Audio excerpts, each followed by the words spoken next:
Hi, this is Todd Baker, and welcome to The Prosperous Agent. Today is August 1st, 2013. It's the start of a new month. It's sort of amazing that we've had 7 months go by. It's been sort of a quick year, but also for me personally, sort of a long summer, which I've really enjoyed. And I'm glad there's at least one more month till all the kids go back to school. Happy about that. So today, though, I want to talk to you guys about the number one best way to explode in your client's sphere. And one of the things to sort of set this up and lay the groundwork a little bit, what I want to talk about is the idea of where do referral agents or real estate agents go to get good referral sources, because it's rather difficult. I've interviewed several agents that I work with that are true pros, long-term veterans, and asked that question: hey, what are good referral sources? Frankly, it's sort of hard. I mean, lenders. Typically, like for me, for example, I love to give back to my agents. That's why I do so much more to give back to them in terms of investing in your business and helping you grow your business and the things that we do in that regard. But most leads I get as a lender already have a real estate agent when they come in, even if it's a client referral. Once in a while they don't, which is great, but usually they do. And so same with builders. Builders work with every real estate agent, so it's not like they have an exclusive agent typically that they work with. HR departments are a potential referral source, but most of the agents I know that have tried it and implemented it have had just mediocre success. It's sort of a hard thing to get involved with. So developing referral relationships can be difficult, and that's why you always hear every coach talks about the sphere, your sphere of influence, your circle of friends, who's in that sphere. Well, whenever you close a deal, one of the standard sales 101, whether you're a lender or you're a mortgage planner like I do, or you're a real estate agent like what you do, you ask for a referral. Now, if you're not doing it, that's a mistake, because there's several key points along the transaction you should be asking for a referral. For example, when you negotiate the contract and it's successful, that's a good opportunity to ask for a referral. When the inspection is done and everything comes out okay, that's a good one. We're getting ready to close, that's a good one, and we're actually closed. So there's several milestones along that you should always be asking for referrals, and I'll do referral scripting techniques in another video.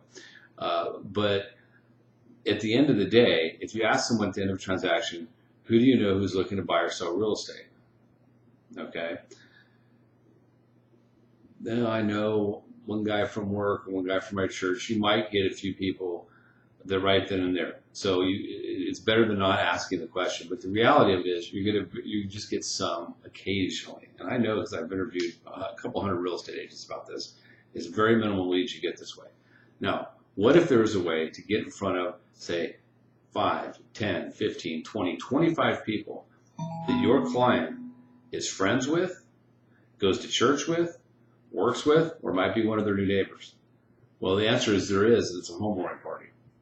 And where I learned about this was from Michael Mayer. Michael Mayer is one of my favorite real estate coaches, and he wrote a book called 7L. It's the 7 levels of communication, in which there's over 100 different strategies on how to build a referral-based business. And I'm not going to get off topic. I've studied and implemented, and it's been multiple strategies in the book to great success. One of them is the homewarming party. Now, when I speak about the homewarming party today, I'm not speaking from a point of view of, I heard about it and I'm passing along something that'd be really good. I'm speaking it from the point of view of I do these on a regular basis. I did probably a few dozen of them last year. So I'm going to tell you how they work and why it's so great. Okay, so here's what you want to do.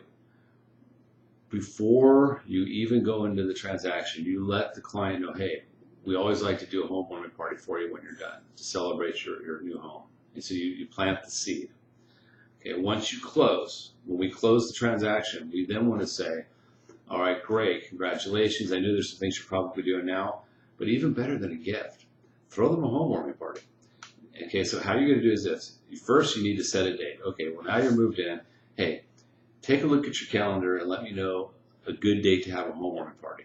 I mean, generally speaking, they're going to need to be on Fridays, Saturdays, and Sundays, and a little more specifically, Saturdays are probably the best, Sundays second best. But really, Friday seems like stuff going on. It seems like Saturday nights are the best for homewarming parties, but I've had a lot of them on Sunday afternoons and Sundays, and I've had a few on Friday nights. Okay, so you pick a date. Generally, the date's anywhere from 4 to 8 weeks out. It's up to the client, of course, but that's generally the range that they pick. Okay, so now you have a date.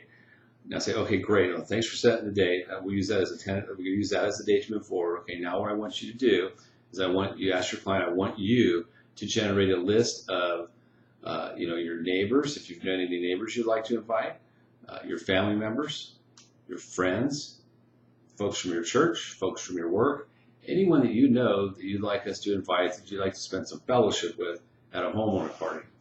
And they will do that for you. And they'll send a list, and what you want is name, email, and cell. All right, so I've seen lists as large as 25 people. I've seen lists as small as about 6. So let's go with the 6.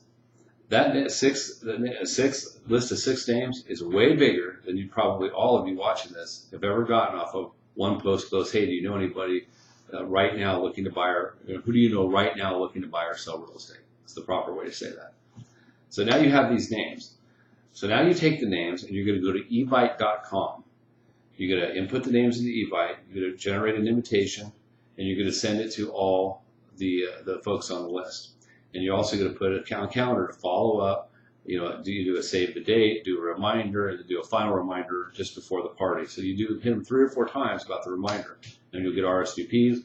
You'll get a good idea for how many people are going to be able to attend. Now, once that's done, so what do we do for the home run party? Well, let me tell you what we do. When you close a transaction with me, I'm going to give you $150 for a home run party. Okay? And what I typically do is the agent will go out. I have one of my agents goes to an Italian restaurant and actually gets 2 platters of pasta, 2 salads, 2 things of rolls, 3 or 4 things of sweet tea, and that's it. It's not something real fancy. And then I'll usually bring some dessert or something to go along with it. Often the client will say, hey, I'll throw in some water and I'll make a few, some chips and dip or something like that. So oftentimes the client will contribute as well, and that's fine if they want to. But we will bring stuff to them. Some of my other agents, literally, some of them go to Costco. And I mean, you would be surprised just going to Costco, getting a pasta salad, getting a chicken salad, getting some chips and dip, getting some sodas and some tea. Some people want beer, wine, and cheese. There's all kinds of different things you can do.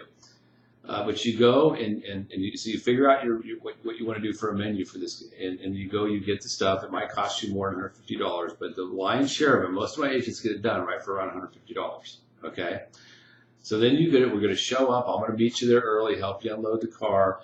We get everything set up. I'll bring little tent name tags, provided by, and then as the people show up, let me tell you what happens.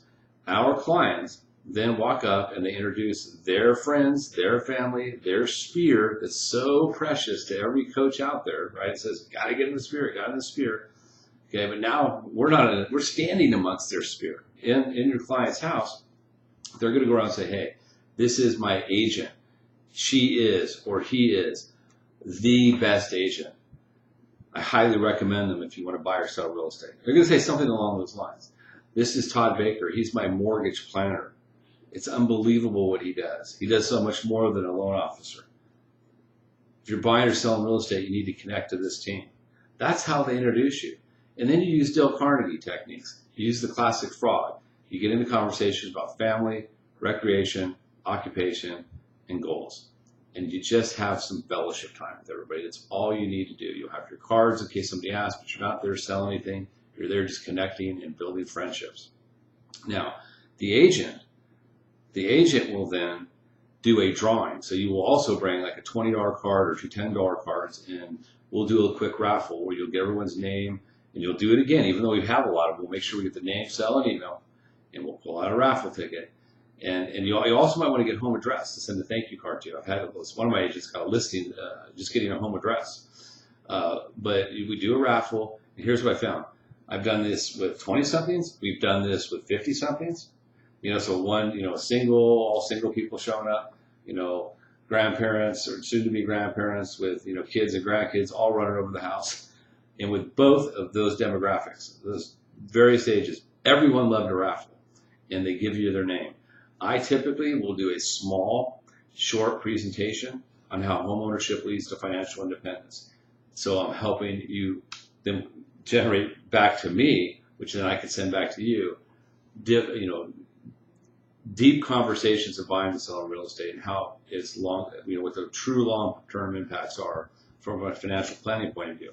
So these are this is powerful. Don't miss out on this. I can't tell you how many times I've talked to agents say, well, I don't think it'll be good for that person. I don't think they'll like it. I don't know. There are some people that you might not want to do a homewarming party with for a variety of reasons. I mean, I have a couple right now, for example, they just moved here from Abilene.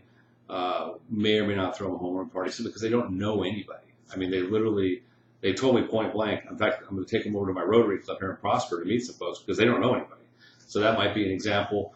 But by and large, you want to do the homewarming party, offer it out there. 3 out of 4 times the client will say yes. And it is the best way to explode it. It's an incremental compound effect. You do this every single time.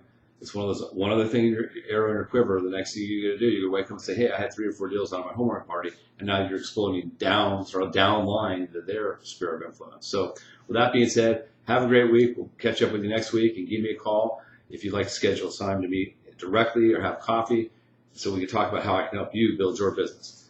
Thanks so much.